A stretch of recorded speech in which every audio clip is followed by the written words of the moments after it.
Bonjour à toutes et bienvenue dans cette nouvelle chronique de Livres à part dans laquelle je vais vous présenter aujourd'hui le livre de Holly Pierlot qui s'intitule Manuel de survie d'une mère de famille, comment tenir sa maison en ordre et son âme en paix. Avant de commencer, je voulais vous remercier pour votre fidélité. Au moment où je vous parle, où j'enregistre ce podcast, nous ne sommes pas loin du tout des 4000 abonnés sur cette chaîne. Peut-être que lorsque ce podcast sera publié, nous serons 4000. En tout cas, je vous remercie pour votre fidélité, pour votre soutien, pour tous nos échanges en commentaire également. Donc n'hésitez pas à me donner votre avis sous les chroniques, à me donner vos suggestions également.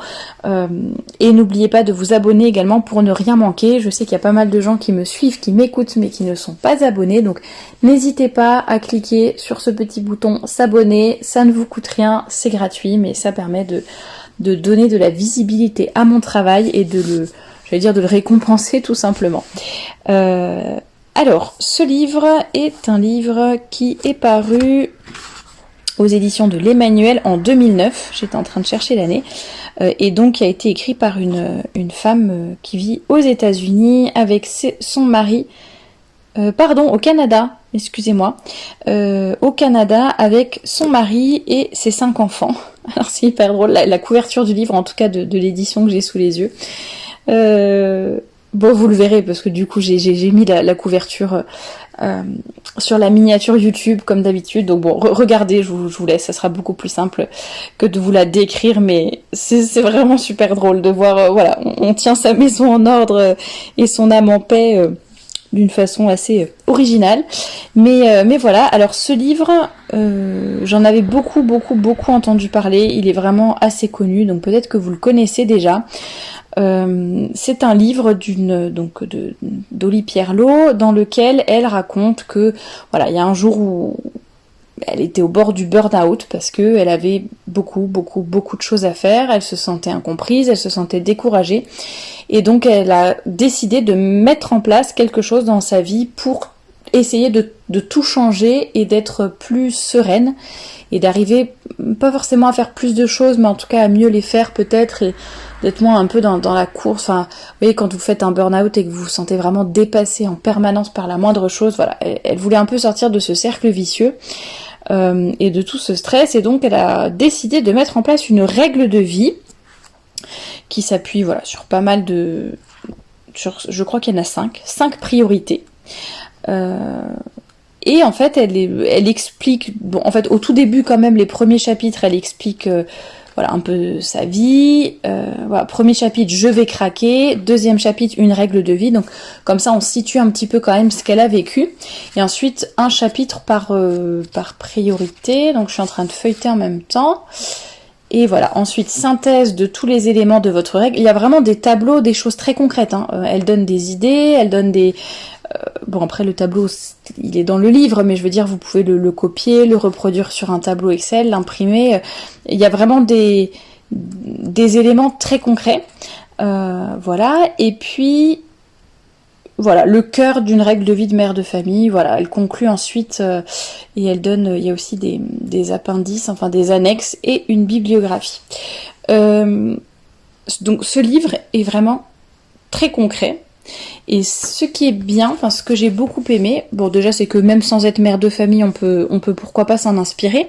Ce que j'ai beaucoup aimé c'est qu'elle part de son expérience personnelle et en même temps elle va donner des généralités. Enfin, donc en même temps, elle s'appuie sur son expérience, donc ça peut aussi donner des idées, et en même temps, tout est vraiment adaptable à chaque situation.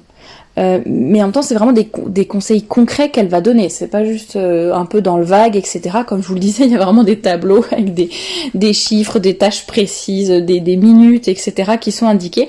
Donc voilà, mais c'est vraiment voilà un outil concret, mais c'est à vous de le façonner. C'est-à-dire, elle donne un peu, j'allais dire, la carcasse, le squelette, et voilà, à nous, à chacun dans notre vie, de venir et d'adapter selon notre situation, selon nos besoins également. Donc c'est ça que j'ai beaucoup apprécié. Les 2 limites que je donnerais à ce livre, donc l'auteur est protestant, je vous le dis... je vous le dis pour information, les deux limite de ce livre, c'est que premièrement, donc par contre, je m'embrouille, mais avant de donner les limites, donc elle est protestante, mais au moins j'allais dire ça ajoute une dimension quand même spirituelle au livre, et c'est ça qui est intéressant. D'ailleurs la première priorité qu'elle nomme, voilà, c'est la relation avec Dieu. Donc ça c'est pas mal parce qu'au moins on a toutes les dimensions de la vie de maman et de la vie de femme. La première limite, il y a un petit passage où elle parle de l'obéissance et de la soumission d'un mari avec sa femme enfin d'une femme plutôt, la soumission de l'épouse envers son mari. Et justement, elle parle aussi de l'obéissance du mari envers sa femme, chose qui n'est nulle part dans les Écritures, qui n'a jamais été enseignée par l'Église. Si le sujet de la soumission vous intéresse, j'ai fait beaucoup de podcasts et d'articles dessus, donc n'hésitez pas à aller les écouter ou les lire. Mais en tout cas, voilà, il n'est pas du tout question dans la religion catholique de l'obéissance du mari envers sa femme. Donc c'est la soumission de l'épouse envers son mari, mais ça n'est pas vice-versa. Donc première limite, et la deuxième limite, c'est qu'elle parle à un moment de... Mais ça c'est vraiment juste un paragraphe, enfin même pas, hein, cette question de la soumission, c'est pas du tout abordé en long, en large et en travers de mémoire, parce que ça fait quand même peut-être 1 ou 2 ans que j'ai lu le livre, mais de mémoire c'était vraiment quelques phrases, un paragraphe maximum là-dessus.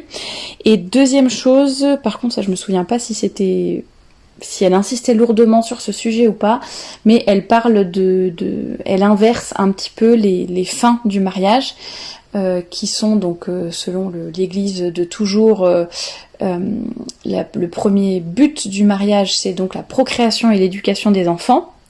Et elle, à un moment donné, voilà, a l'air de dire que ou met sur le même plan, en tout cas, je sais plus si elle inverse ou elle met sur le même plan, l'amour des époux, qui n'est qu'une fin secondaire du mariage, selon la vraie doctrine catholique. Renseignez-vous là-dessus si le sujet vous intéresse, mais voilà, je voulais juste redonner ces 2 limites qui n'enlèvent rien au livre d'ailleurs, mais voilà, il faut quand même en avoir conscience. Alors je vais quand même vous lire la 4e de couverture, juste avant, vu que j'ai le prix sous les yeux, je vous le donne, donc ce livre coûte 16€, je vous l'ai dit, il est paru aux éditions de l'Emmanuel.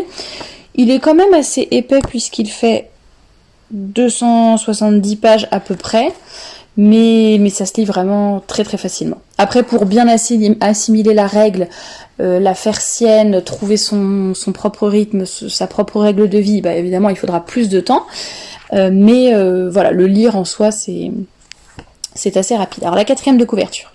Le 1er janvier 2000, Oli Pierlot tapa du poing sur la table de la cuisine et lança rageusement à son mari: « Je n'en peux plus !»